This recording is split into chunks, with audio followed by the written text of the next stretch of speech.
Rwanda? No. For us, Apart from TV.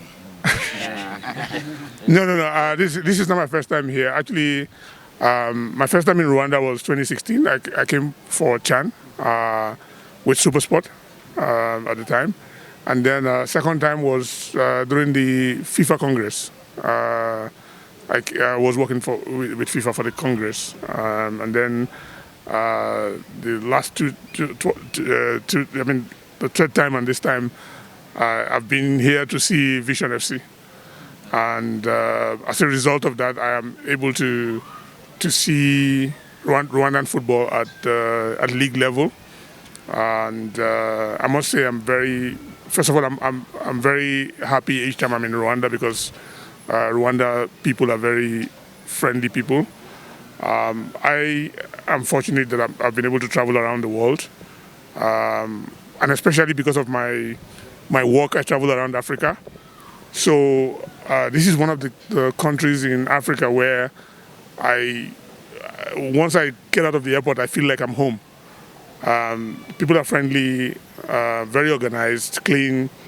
I've also been outside of Kigali, so it's not just about Kigali. So I have always enjoyed coming here, and especially the football, because I watched the Rwandan team during the CHAN, and subsequently, even recently, I watched their game, the previous game against Benin.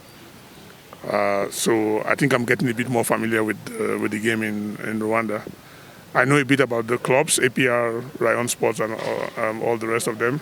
And then we had last season one coach from Nigeria who's a good friend of mine, Imama Mapakabo. We grew up in the same city. So, I feel like I'm home when I'm here. You told us that you are good at sport marketing. Do you see any gap in Rwandan football in terms of sport marketing? I have to say that Rwandan football has a lot of work to do. And I will start it from this way. So most people know me for my work on TV because of, obviously for many years I was always on TV on Supersport. But I'm also involved with media, with marketing, but especially I'm involved with digital media. So I co-founded a company called Digital Sports Africa, which works closely with a platform in Germany called Result Sports, of which I'm Africa director. And we've done for 9 years research into fans following clubs. And we have a ranking of the clubs, number 1 to 75. And you find clubs from Egypt, Morocco, and the rest of them. Rwandan clubs don't have a lot of following. And that's something that needs to be improved upon. But in terms of the quality of football, I think they're as good as anyone. They just need a lot more marketing, because in Africa, sometimes we don't pay attention to marketing. And then also media. We have to ensure that Rwandan media is projecting the league to the outside of Africa. Because most of the time, because a lot of the media is in Rwanda, there's only one country or two. In fact, if I add Burundi, who understands when you write or you say something here. In Africa, you have to communicate to reach for fans in other parts of Africa to learn more about Rwanda. You have to ensure that what you publish or what you communicate, it's available in the various languages in Africa. So Ethiopia also struggles like that. Ethiopia has massive fan base, but it's only to themselves, because between them and Eritrea, they understand each other. So I think that media is very important. And also one thing I want to say is that there's only one internet. So if I want to read about Rwanda, I have to use Google Translate to translate the articles. So sometimes I go and check the stories, and I find very good stories, but I have to use Google Translate to translate it.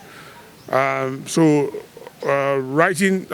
for FIFA, we did an interview with the Rwandan referee, Makalima. That's her name? Mukasanga. Salima. Salima, yeah. So we did an interview with her behind it. You have to put people, you have to showcase the best of what you are offering, so that the rest of Africa can see it. and appreciate what you're doing. But in terms of the quality of football, I think Rwanda, the Rwandan league. I've watched some of the games also on TV. I think the quality of the games are good, and especially now they're playing the Premier League games in good stadiums. And with Amahoro, maybe it will, when they have the big game, imagine like APR and Rayon Sports playing at Amahoro, and that game is on TV. Anybody who is watching it will think he's watching a game in FMB Stadium in South Africa or the stadiums that Ivory Coast had for AFCON. So that is something, the infrastructure is number one, is important. The quality of the coaching, but marketing is key, and communication, and understanding that social media is the big game changer. I don't think Rwandans are doing enough of social media. Maybe your celebrities are doing it, but not the football people. The players are not even they are not comfortable enough to go on social media. But if you go around Africa, you find that players are doing it. In North Africa, in Egypt, they are doing it. Yeah. So where your relationship and Vision Football Club comes? So I mean, we've been engaged with Vision now for a couple of months to try and see how we can help drive the story, because the what has interested us about Vision has been the fact that Vision started as a social project to help young people from certain backgrounds. So they have the Vision Youth Foundation or Vision Youth Project. So for us, it's first and foremost a youth empowerment platform, and then they have a football team. But when they are now going to the Premier League, there has to be a change. They have to, they have to be much more than a club. They have to now be a professional club. And sometimes in Africa, being a professional club means that you have to transform. You have to change the way you communicate, the way you deal with media. You have to communicate. You have to change the way players are, the kind of training that they're having, the kind of nutrition.